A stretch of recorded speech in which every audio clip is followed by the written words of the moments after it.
Now the next thing we're going to be doing is removing the head studs. The reason we need to do this is that when we get the block machined, they're going to need a completely flat surface. So I'm going to show you the easiest and most conventional way that you can do it with the nuts that you've already removed.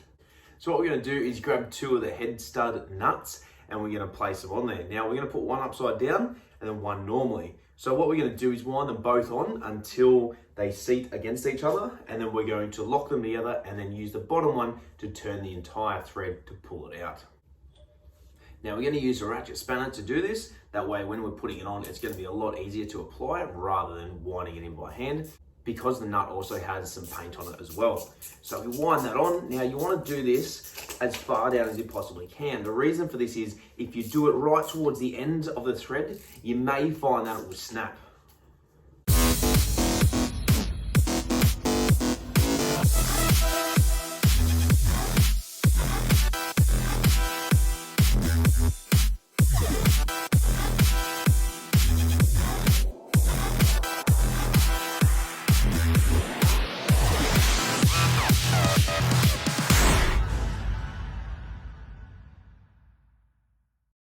Now to save me going all the way to the bottom, I'm going to give it a shot trying to do it as close to the top as I possibly can. Now worst case here is it's going to snap the bolt and we're going to have to replace it, but I do have in mind to replace these head studs. So now that we've seated one nut against the other one, you can see that it's starting to turn both of the nuts. Now what we want to do is lock it, that way they can lock together. Now what you want to be doing is to prevent them both spinning, you're going to be applying force on either way so they're actually tightening against each other, and then that'll give us the opportunity to be able to remove the stud successfully. So now that they're together, it should just come out. There we go. So as you can see now, the stud is being removed. It's coming out in one piece. Now you can use this primarily for head studs, you can use it for bolts, you can use it for the thermostat housing, which is on this engine over this side, when you go to apply new nuts or bolts. This is a really good trick because you don't need any extra tools. Because we've already taken the nuts off, we can use them again for the exact same application. Now once you've got it out, you probably wonder how do you get it off. You just do it the exact same way. Grab your socket or your spanner, one on either end, you're going to be going the opposite way and then it's going to loosen it. You're going to repeat the process for the remainder of the times that you have however many studs left in the engine. Now make sure also that they are different lengths, so you put them back in the same order that they came. In our case, the longest ones go towards the back of the engine, so towards the manifolds, whereas the smaller ones, except for this exception, which is the middle front one, it's going to go towards the front. Okay, so now that we've got the head studs off, we can work on getting the clutch out. Now, in order to get the camshaft followers off, which is where the camshaft runs, it has small buckets. Those are attached to the push rods. The push rods are then attached to the top of the rocker arm. Now, on my engine, I have covers at the back here, so I can remove them. I can take each follower out as it goes. Now, there are several different methods you can use to do this. The first one is you cannot do this in the car unless you have a magnet for each of the 8 followers. You lift them up all at the same time, and then even if you can do it in the car, you need to pull the camshaft out, which is approximately the length of the block. So to be able to get it outside the car is going to be significantly easier. Now what we're going to do is leave everything attached other than the clutch and the gearbox. We're going to flip the engine over onto its deck. So this side here is going to be facing down, and we're going to do it from upside down. That way, all of the cam followers will fall to the top of the engine, which will obviously now be the bottom, and we're going to be able to pull the camshaft out and then pull each one of the followers out one by one and reinsert them from the bottom, reinsert the new camshaft. So by having the engine flipped over, we're going to be able to pull the camshaft out without the followers falling out or having the need for magnets to hold them. So the next thing, as I said, we're going to be doing is removing this clutch cover. So this arm here, hopefully you can see it. Yes, you can. All right, so this arm should be completely straight. As you can see here, it comes up and then tapers in. Now, over time, some people end up bending these arms because they're starting to lose clutch pedal travel and they want to obtain it again. So the cheapest and easiest method is that they heat this up with an oxy or a blowtorch, they bend it in and then they get more leverage. But the problem there is if your clutch is worn or if there's an internal problem inside the clutch itself, it's not actually rectifying the problem. You're just band-aid fixing it for now. So we're going to be getting a new arm for this, and we're going to be working out why this arm's been bent, whether it's been an internal clutch problem or whether it's something else related. Now, trust me, I've had this problem once before, and it ended up being a problem with the primary gear. Now, this clutch has actually been over tightened. There should be a little bit of a gap between the end stop bolt, which is down here, and the clutch arm itself. So that movement is completely normal. There is a ball and socket joint in the bottom here in the shaft that runs onto the release bearing. Now, because this arm isn't moving whatsoever, it tells me that the bolt is either too tight or the arm is jammed. So when we pull it apart, we can have a look into that as well and see if we need to be replacing anything else. Now, because the starter motor is still installed, I'm going to remove that first, and then we're going to remove the clutch cover housing. All right, starter motor's out. So we're going to work on removing all these bolts around the clutch cover, and then we can remove the cover itself.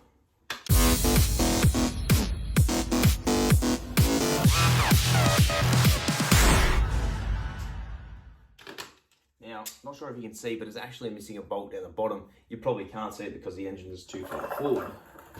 So I'll move it back a bit, there we go. So there's a bolt down here that was actually missing. One of these actually goes between the engine and the body of the vehicle. That is the earth for the engine. So you want to make sure that the engine is also earth to the body and the body is earth to the engine. That way everything shares the common earth. Otherwise, if this isn't, there's going to be no way to share the earth, therefore nothing's going to work.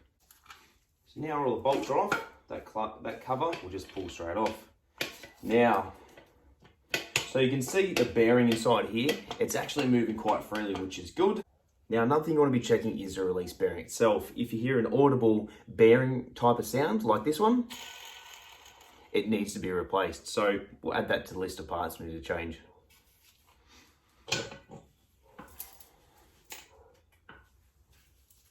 Now, here's Tomo's handy tip number 2 for the day. What we're going to be doing is to save us losing the bolts, we're going to be refitting them to where they came from. Now, most cases you can do this, but if you're pulling it apart, you're getting it clean, machined, whatever the case may be, you probably can't reassemble them. If that's the case, put them in a container and label them. If not, refit them to where they came from.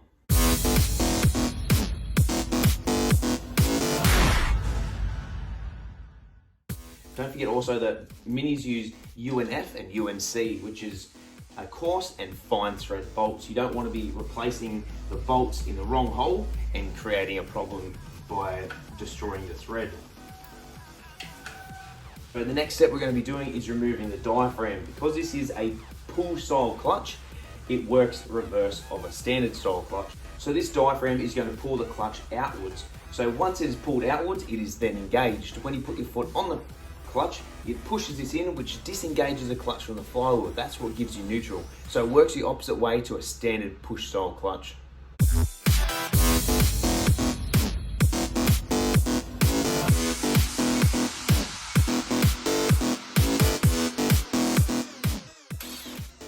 bolts generally have a tendency to snap. So if they do, or if they've been over tightened, they're going to stretch. So you want to make sure that you also replace these bolts if you need to.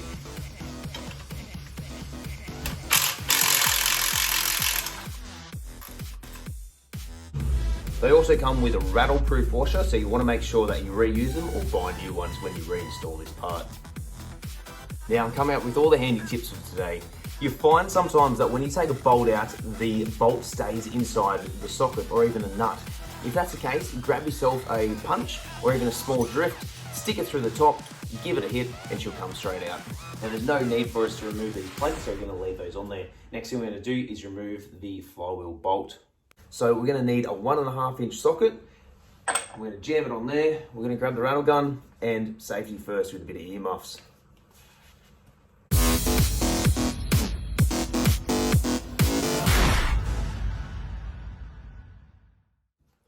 Okay, so as you can see, this didn't work because it is significantly tight. So what we're going to do is jam a screwdriver in the back here to stop the flywheel from turning. We're going to grab a breaker bar and put it on the end of the socket.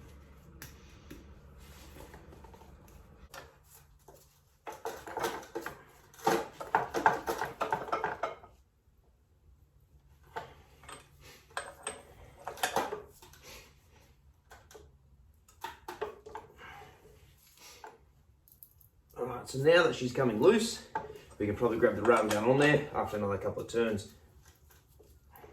Now you can also do this job inside the car. So long as you've got a short enough socket, you'll be able to crack it, But given that we've got the engine out of the car, it's going to be significantly easier. And you can do that with one person if you don't have the correct tooling or the right equipment. Earmuffs back on, then we're going to remove the bolt.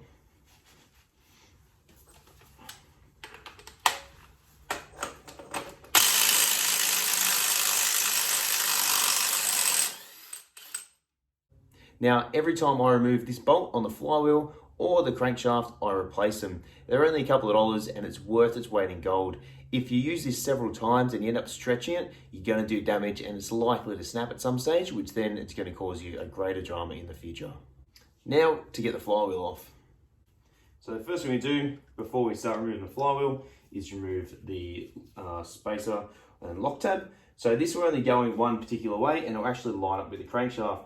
Now it's actually got a bigger section at the bottom compared to the top, which is a smaller section. So once again, the flywheel will only go on one way. If you're unsure, you go to put it on, it doesn't line up, chances are it's 180 degrees out. Also ensure that when you take these off, you also renew it every time, just in case it wears the edges of the step. Now you can buy pullers for these, but because I'm going to be replacing with a licensed flywheel, it doesn't matter too much if we're going to damage it.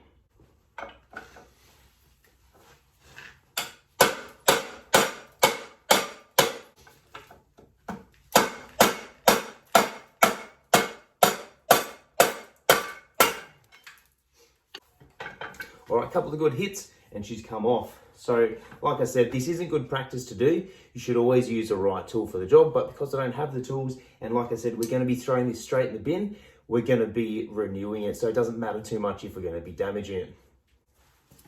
Okay, so that flywheel will come straight off. As you can see here, it looks like it's been scuffed up at some point, but obviously hasn't been driven for quite some time. So the next thing we're going to pull off is the clutch plate itself. So once again, this will also go on one particular way. It won't go on the opposite way, and if it does, everything won't line up. So as we pull it off, just give it a bit of a wiggle so it'll come off this way. If you turn it to its side, hopefully you can see there. There we go. So it's got a step on the inside. The step faces the engine. You do not want it facing the opposite way. Now, this clutch doesn't look too bad. How you know a clutch is good is via these rivets. So you'll see one is significantly deeper than the other. The shallowest rivet, you want to use that as an assessment tool to know whether your clutch plate is fine.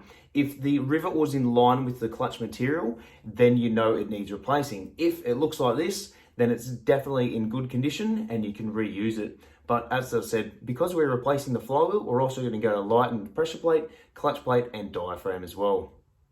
Now that's our pressure plate. So that just all came off as one assembly. We'll stick that to the side and we dispose of it later.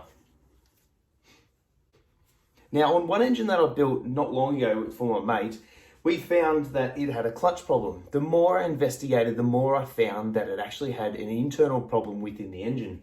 What was happening here was the thrust washer at the end with the circlip was almost non-existent. So the end play in this gear right here, which is the primary gear that runs on the crankshaft and engages or disengages the gearbox from the engine, was almost non-existent. Upon further inspection, this gear could actually float upon the crankshaft several millimeters. Now behind there is a brass washer, and that washer takes up the thickness, so there is no movement here at all. If there is, it's very minute, only a couple of thousandths of an inch. So what had happened on that engine, the bush behind this gear had actually worn to a point where it was non-existent and the gear was moving back and forth. One problem led to another, and then that eventually led to us rebuilding the engine. Good thing we did, because we found that if we hadn't, certain things like camshaft bearings along with the oil pump would have seized within the next couple of thousand kilometers. Then it would have been up for a completely new engine. So it has a circlip at the bottom that's going to slide straight down. Then it's going to have this ring that'll slide straight off as well. So we're going to keep those off to the side because we will likely reuse them depending if we get a new primary gear or not. Now, as you can see, this gear won't come out any further. I'm not entirely sure why this purplish red ring is on here, but maybe it's the installation tool on how to install the primary seal. So this one here, now you can tell that it's been replaced because the new ones are orange, and I believe the orange ones represent the turbo mini engine seals. They're the better seals to use if you're going to be replacing the seal. This could also be even a spacer, but I'm really unsure as to why it would be on here and not on my engine. My engine's an 1100. This is a 1275 A plus engine. So if you know a little bit more about this, let me know in the comments section. Now, the next thing we're going to be doing is removing all these bolts inside the clutch housing. There's a heap on the outside, more so on the inside, but then there's also a couple of nuts underneath, which we're going to be removing. Now, when you remove your engine, make sure you drain all the coolant. If it's got power steering, drain the power steering fluid, as well as any AC that you've got in there, so air conditioning, as well as coolant. You want to make sure that when you start stripping it apart, you're not releasing things and liters of oil are going absolutely everywhere. With the Mini, most engines will take anywhere up from 4.5 to 5 litres of oil. The last thing you want to be doing is separating the bottom part of the engine, finding out that you haven't drained the oil and it just makes the biggest mess. You'll always find that the littlest amount of oil will travel the furthest. So if you spill half a litre of oil on the ground, it'll look like there's 100 litres on the ground. So you can imagine if you spilled 5 litres of oil on the ground, how big it would actually look in comparison.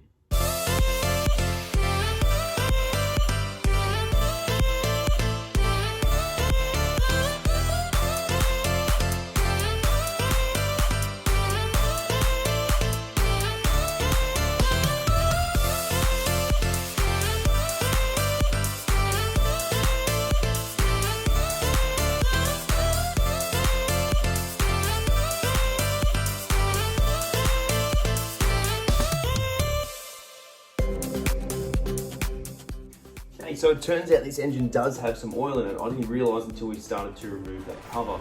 So we're just going to drain it now, and then we're going to keep moving forward. All right, try again.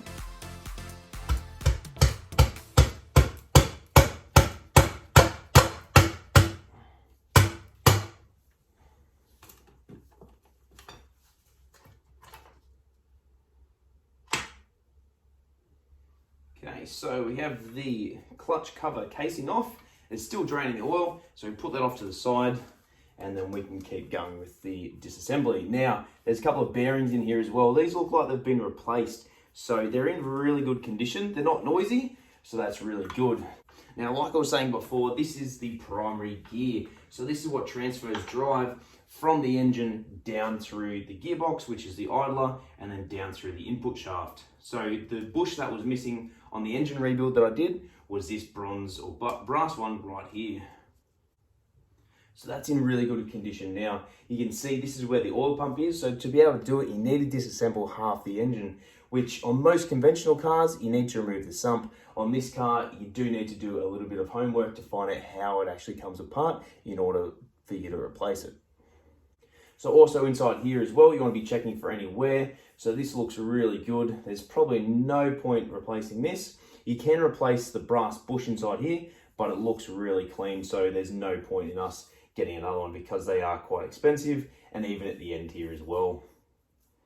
So the engine's probably going to drip oil for quite some time. Because the engine viscosity is 20W50, that's what I use and recommend, it's going to leak for quite some time. So we can probably throw the sump plug back in and then put a rag underneath there to catch any excess as well.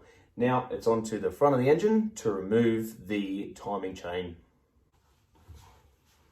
So to save that dripping anymore, I've placed a rag down behind it to catch any excess oil. So what we're going to be doing next is removing the radiator fan. We're going to remove the water pump. We're going to remove the engine mount support. We're going to replace the engine mount because it is heavily cracked, and because it has been sitting for quite some time, it's probably going to tear as soon as we put it in and we snap first to second and do our first burnout probably. What do you know, they're actually coming off quite easy, which is an absolute blessing. Usually stuff like this is quite tight, and what you'll find is because they've been over tightened, the internal hexagonal shape inside there starts to round, and then you have to drill it out and it becomes a bit of a nightmare. But this has been pretty good. Most of these on Minis are bolts. They're not Allen key head style. They're the standard hexagonal bolts. Okay, once that's off, we then put it aside. We grab the belt, move that as well. We're going to be replacing that, and the water pump pulley, we're going to be moving that off to the side. So next thing we're going to remove is the water pump. You just got to be careful. When engines get painted, they do have quite a thick layer of coating between the bolt and the socket. So when you go to put it on, if it doesn't fit, you might need to use a hammer just to persuade it on there. That way you're not going to round the head of the bolt off.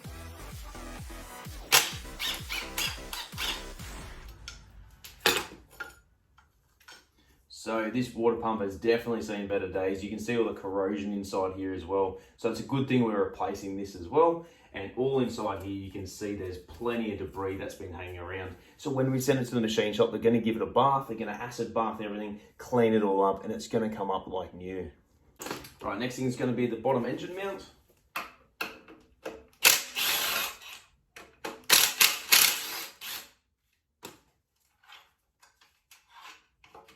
Once again, refit the bolts in the parts that you removed. That way you know where they go, and that way you're not sitting there for hours trying to figure out which bolt goes where. Okay, so the next thing we're going to be doing is removing the crankshaft pulley. Now we're going to be replacing this as well. Once again, grab your earmuffs, and we're just going to send the bolt. We're just going to grab a pry bar in there and give it a bit of a wiggle just to help loosen it up.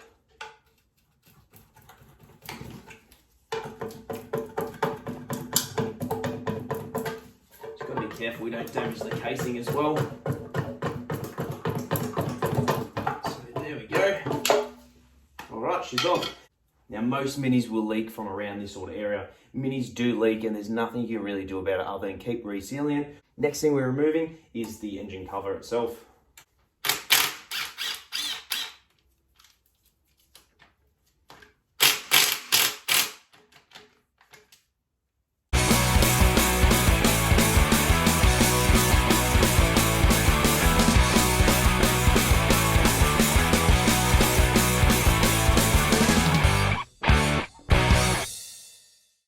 Now I did forget that one of these bolts has a nut on the opposite side. I was starting to worry that because the rattle gun kept spinning that the bolt was stripped. So we just grab a spanner at the back and a socket at the top, remove, and out she comes, as well as remove the nut. Now we're going to keep that together, so we're just winding the bolt back into the nut.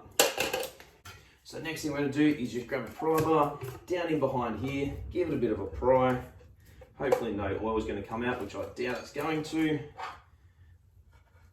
And that'll just come straight off. Now, the fun part comes when you need to remove this gasket. All you have to do is grab some gasket remover and pull it off. If not, you can get a wire wheel, you can get a razor blade, you can pull it off, you can soak it in degreaser. There's many different ways in which you can remove it. I find putting it on a wire wheel and giving a bit of a buzz, it's going to pull it straight off.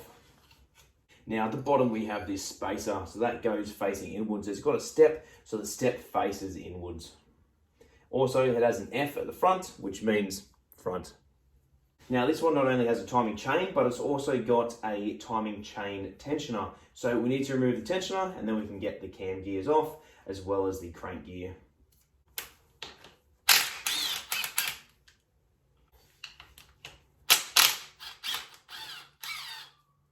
Now this is just a spring type tensioner. You can see this one's actually broken. So the guide here where the chain runs has worn itself so much. It's not only worn a groove in there, but also due to age and it being plastic, it's broken. So we're gonna have to change that down the track as well. Now this camshaft lock tab, we're just gonna grab a screwdriver and a hammer. We're gonna bend that over so that way we can put the socket on there. Now, what we can do to help us flatten it out, put the nut on there and get a hammer, give it a couple of hits. That'll help push the washer back, then we can rattle it off.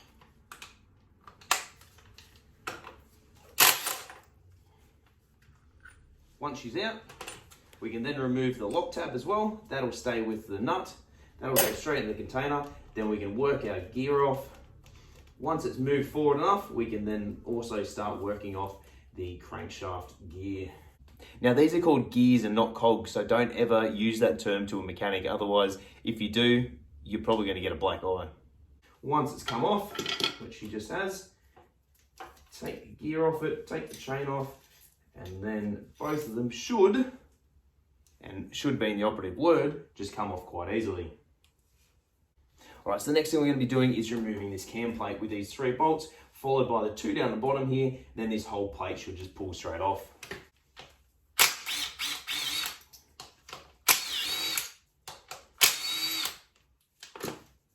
So this is what prevents the camshaft from coming out. So what we might actually do is just leave that in there for now. That way when we invert the engine, the camshaft's not just going to slide straight out the bottom. So the next thing we're going to do is remove this engine plate.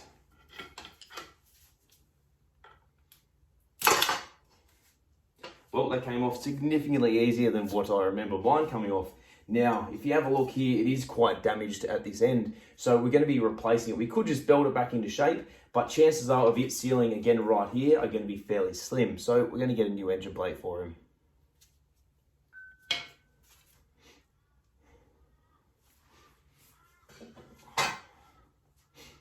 So that's almost the entire engine disassembled, ready for the gearbox to come off. What we're going to do next is remove the fuel pump. We're going to remove the oil filter housing as well as the oil line, and then we're going to flip it over upside down and release everything else.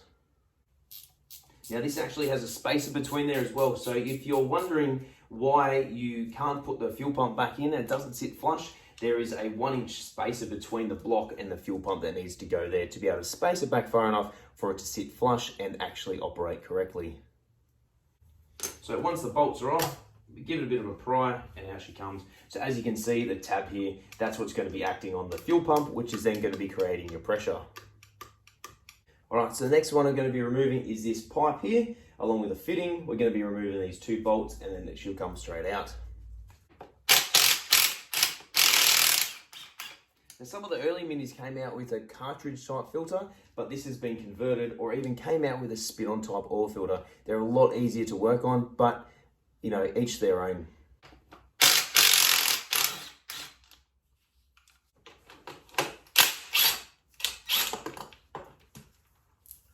So we're almost ready to invert it. Let's undo all the bolts holding the gearbox to the engine, and then we can separate it, flip it over, and start pulling the camshaft out.